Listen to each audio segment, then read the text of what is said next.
जय गुरु जी संगत जी। वीडियो को लाइक कीजिए, चैनल को सब्सक्राइब कीजिए और बेल आइकन को प्रेस कर दीजिए ताकि आपको लेटेस्ट वीडियो की जानकारी अच्छे से मिल सके। जय गुरु जी संगत जी। संगत जी, वैसे तो हर सत्संग बहुत खास और महत्वपूर्ण होता है, परंतु आज के सत्संग भी बहुत बहुत खास है, जिसे सुनकर आपको यकीन हो जाएगा कि हमारे दयालु गुरुजी जल्द ही हमारी प्रार्थना स्वीकार करेंगे और उनकी दया जल्द ही हम सब पर बरसेगी, जैसे कि और संगत पर बरसती है। संगत जी, आज हम पहला सत्संग सुनेंगे दिल्ली के नरेंद्र अंकल का। चलिए संगत जी, सत्संग शुरू करते हैं। फरवरी 2005 में डॉक्टर्स ने मेरी पत्नी के गर्भाशय में कैंसर का निदान किया था। रोग बहुत फैल चुका था और प्राण घातक बैक्टीरिया फेफड़ों के पास तक पहुंच चुके थे। हमने सब डॉक्टर्स को दिखाया, किंतु सर्जरी के अलावा कोई और उपाय नहीं था। इसलिए मेरी पत्नी की सर्जरी मुंबई हॉस्पिटल में हुई। उसके बाद हर 3 सप्ताह के गैप में हमें 6 बार कीमोथेरेपी लेनी थी। उसी समय ईश्वर दूत की भांति मेरी बहन और उसके पति, जो गुरुजी के अनुयायी थे, हमारे घर आए। उन्होंने हमें गुरुजी के बारे में बताया और उनका आशीर्वाद लेने की सलाह दी। अगले गुरुवार को हम गुरुजी के दर्शन के लिए गए। हमने हॉल में प्रवेश किया ही था कि गुरुजी ने मेरी पत्नी से बात की। गुरुजी ने मेरी पत्नी को उसके नाम और घर में प्यार वाले नाम से संबोधित किया। अनीता, लखनऊ वाली बबली आंटी। हमें एकदम आश्चर्य हुआ और अनीता में विश्वास और साहस का उदय हुआ। उसे अब लगने लगा कि अब उसकी सारी समस्याएं समाप्त हो गई हैं और गुरु कृपा उस पर सदैव बनी रहेगी। गुरुजी ने अनीता को एक तांबे का लोटा लाने को कहा, जिसे उन्होंने अभिमंत्रित किया। मेरी पत्नी प्रतिदिन उसका जल पीती थी। कैंसर का उपचार सरल नहीं है। कीमोथेरेपी और उसके साइड इफेक्ट्स, बालों का झड़ना, जी मचलना और उदासी आदि बहुत होते हैं। उसके बाल झड़ने की प्रक्रिया से उससे कहीं अधिक उसके घर वाले, उसके परिवार वाले चिंतित थे। कीमोथेरेपी होते हुए उसने अपना धैर्य और साहस बनाए रखा। यह सब गुरु कृपा के कारण हुआ। गुरुजी भी उसे हौसला देते रहे। उन्होंने तो उसे कह दिया कि वह स्वस्थ है और प्रतिदिन 1 आध पेग विस्की भी पी सकती है। इन्हीं दिनों गुरुजी ने बताया कि हमारे पुत्र का प्रेम विवाह होगा और ऐसा ही हुआ। हमारे बेटे ने अपनी पसंद की कन्या के सामने विवाह का प्रस्ताव रखा तो वह सहर्ष मान गई। उन दोनों को हम गुरुजी के पास लाए और उनका आशीर्वाद दिलवाया। मेरी पत्नी को कैंसर हुए अब 3 वर्ष हो गए हैं। उसमें अब उस रोग के कोई लक्षण नहीं है और वह पहले की भांति मिलनसार और हंसमुख है। गुरुजी ने उस पर दया करके उसे स्वस्थ घोषित कर दिया है। समस्त परिवार के सदस्य, मित्रगण और उसके डॉक्टर भी उसे स्वस्थ देखकर, गुरुजी द्वारा दिए नए जीवन में आनंद उठाते हुए देखकर बहुत खुश हैं। गुरुजी का हमारे जीवन में आना कितने उचित समय पर हुआ। अनीता के कैंसर का निदान हुए 7 महीने ही हुए थे कि मेरे हार्ट में 3 ब्लॉकेजेस आ गए। गुरुजी ने मेरी चिकित्सा अपनी विधि से की। हालांकि मैं उनके पास अपनी एंजियोग्राफी के बाद गया था। उन्होंने मुझे तुरंत सर्जरी करवाने से मना कर दिया। मेरे कुछ बोलने से पहले ही उन्होंने पूछा, क्या मैंने टेस्ट करवाए हैं? मेरे हाँ कहने पर उन्होंने मुझे थैलियम परीक्षण करवाने को भी कहा। उसका रिजल्ट पॉजिटिव आने पर मैं बहुत निराश हो गया। परिणाम के बाद उन्होंने मुझे सर्जरी करवाने के लिए कहा। मेरे विचार से गुरुजी उचित समय की प्रतीक्षा में थे। मेरे डायबिटीज के कारण उस समय कॉम्प्लिकेशंस बहुत बढ़ गई थी। उस अंतराल में अनीता लगातार गुरुजी के दर्शन के लिए जाती रही। गुरुजी ने भी मुझे आशीष दिया और मेरे वापस आने पर बोले कि उन्होंने हम दोनों को नया जीवन दिया है और ये पूरी तरह सत्य भी है।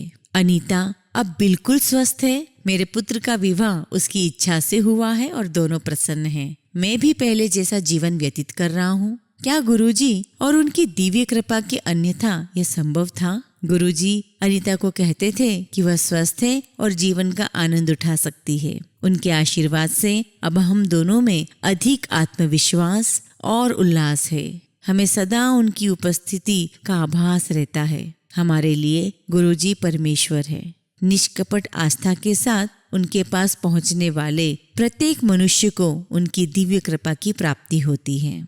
संगत जी, अब हम गुड़गांव से नरेश अंकल का सत्संग सुनेंगे। मेरी पत्नी जो 30 वर्ष से अधिक की रही होगी, बहुत तेज फीवर हो गया था। पता लगा कि उसे डेंगू बुखार था और उसकी किडनी पर साइड इफेक्ट्स हुआ था। गुड़गांव में डॉक्टर ने उसका उपचार करने से मना कर दिया था क्योंकि उसके प्लेटलेट्स की मात्रा केवल 10,000 थी, जो कि बहुत कम मात्रा थी। मंगलवार को एक रक्त वाहिनी फट गई थी और रक्त प्रवाह को रोकने में डॉक्टर्स पूरी तरह असमर्थ थे और उन्होंने उसे हॉस्पिटल से डिस्चार्ज कर दिया। फिर उसे नोएडा के मैक्स हॉस्पिटल में एडमिट कराया गया। मेरे बड़े भाई गुरुजी के भक्त थे।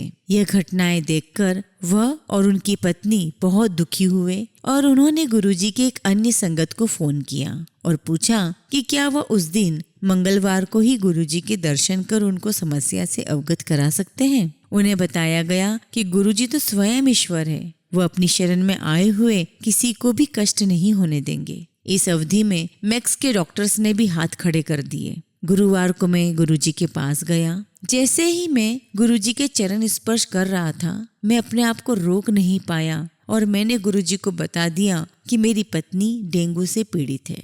गुरुजी का उत्तर स्वयं में सांत्वना देने वाला था। डेंगू डेंगू की ओंदा है, चल जा, कुछ नहीं होया उसनु। मैं जैसे ही हॉस्पिटल वापस पहुंचा, मेरी पत्नी के प्लेटलेट्स की संख्या हर टेस्ट में ऊपर बढ़ती जा रही थी। 12,000 से 30,000, 50,000, 1 लाख, 1.5 लाख आदि। गुरुजी के आशीर्वाद से उसके शरीर में उपचार की प्रतिक्रिया शुरू हो गई थी। हॉस्पिटल में ही एक रात को चीखती हुई उठी। उसके आसपास सबने पूछा कि क्या हुआ। उसने स्वप्न देखा था। उसने देखा कि स्वप्न में 3 काले मनुष्य उसको खींच के ले जा रहे थे और वो बचाने के लिए पुकार रही थी, किंतु उसके सब और खड़े हुए समूह में से कोई कुछ नहीं कर पा रहा था। फिर उसने गुरुजी को पुकारा।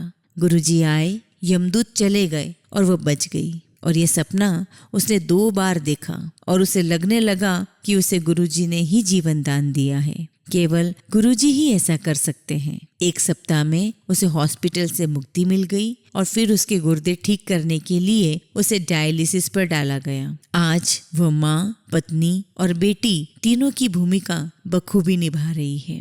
गुरुजी ने यमदूतों को वापस भेज दिया था।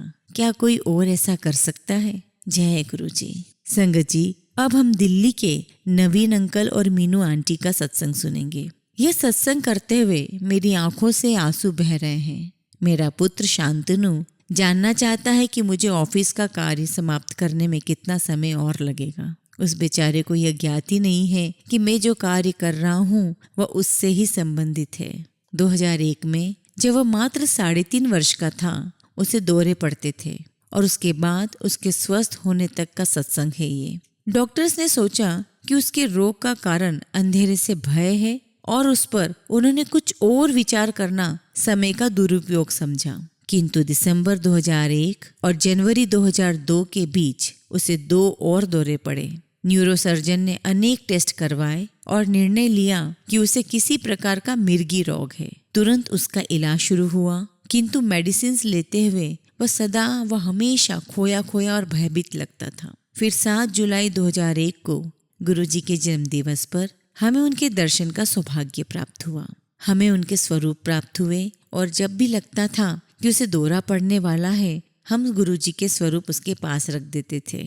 ऐसा करते ही विपदा टल जाती थी। फिर गुरुजी पंजाब चले गए। उनकी अनुपस्थिति से हम बहुत दुखी और असहाय हो गए। जनवरी के मध्य में हमने जालंधर में उनके दर्शन करने का निश्चय किया। दर्शन के उपरांत उन्होंने हमें एक गुरु भाई के घर पर गृह प्रवेश के उपलक्ष्य में आयोजित समारोह में भाग लेने के लिए आमंत्रित किया। उस समय मंदिर के द्वार पर मेरी पत्नी ने गुरुजी को शांतनु के रोग से अवगत कराया। सुनकर गुरुजी केवल क्यों बोले और उन्होंने कहा कि सब ठीक है। फिर उन्होंने हमें शेष संगत के साथ उस समारोह में आने का संकेत दिया। हमें लगा कि उन्होंने हमारी बात ठीक से नहीं सुनी। समारोह के अंत में हमने पुनः गुरुजी के पास जाने का साहस किया। मेरी पत्नी ने उनसे कुछ ही शब्द कहे होंगे कि गुरुजी ने चेतावनी देते हुए बोला कि यदि इस समस्या के बारे में और भी कुछ कहा तो वो हमें यहाँ से भेज देंगे। हम भयभीत हो गए। संगत समाप्त होने पर गुरुजी ने घोषणा की कि दिल्ली की संगत वहां रुककर अगले दिन भी उनके दर्शन कर सकती है। हमें ऐसा लगा कि उन्होंने हमें क्षमा कर दिया है। अगले दिन सुबह दिल्ली लौटने पर हमने शांतनु की मेडिसिन बंद करने का निश्चय किया। मेरे भाई जो उसके न्यूरोसर्जन और मनोचिकित्सक हैं और उनकी स्त्री रोग विशेषज्ञ पत्नी की राय के विरुद्ध हमने सब कुछ गुरुजी के ऊपर छोड़ दिया था। मेरे बेटे ने भी अपनी भूमिका निभाई। उस समय तक वो 4 वर्ष का हो गया था। वह गुरुजी के स्वरूप के सामने बैठकर गुरुजी से विनती करता था, मुझे ठीक कर दो। गुरुजी ने उस अबोध की निष्कपट प्रार्थना सुनी और उसे स्वस्थ कर दिया।